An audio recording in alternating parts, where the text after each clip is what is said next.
বিসমিল্লাহর মাধ্যমে আমরা আমাদের জীবনের নিরাপত্তা লাভ করতে পারি। বিসমিল্লাহ মানে আল্লাহর নামে। বলেন কার নামে? ইবনে মাজাহ 3869 নম্বর হাদিস।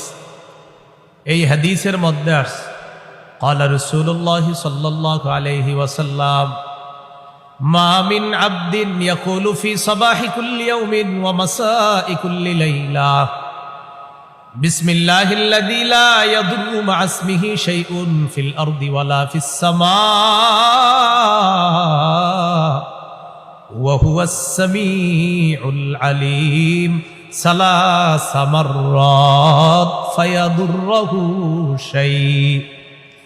রাসূলুল্লাহ সাল্লাল্লাহু আলাইহি সাল্লাম বলেন, প্রত্যেক দিন সকালবেলা আর প্রত্যেক সন্ধ্যায় যে তিনবার এই দোয়াটা পড়বে, বিসমিল্লাহিল্লাযী লা ইয়াদুররু মা'a ইসমিহি শাই, আল্লাহর নামে, লা ইয়াদুররু মা'a ইসমিহি শাই, যার নামে কোনো ক্ষতি হয় না, কোনো কিছু ক্ষতি করতে পারে না, ফিল আরদি, জমিনেও না, ওয়ালা ফিস সামা, আসমানেও না, কোথাও ক্ষতি করতে পারে না তার নামে, ওয়া হুয়াস সামিউল আলীম, তিনি সর্বশ্রোতা সর্বজ্ঞানী। এই দোয়াটা আপনি সকালে তিনবার, সন্ধ্যায় যদি তিনবার পড়েন, নবীজি বলেন দুনিয়ার কোনো কিছু তাকে ক্ষতি করতে পারবে না। ছোট ছোট মানুষগুলো আমাদের যারা ছোট মেয়ে ছোট ছেলে, ওদেরকে এগুলা শিখাবেন।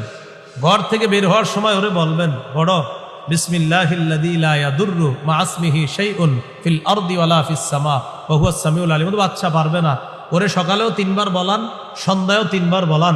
আপনার এই ছোট বাচ্চাটাকে আল্লাহ সমস্ত বিপদ আপদ থেকে হেফাজত করবেন।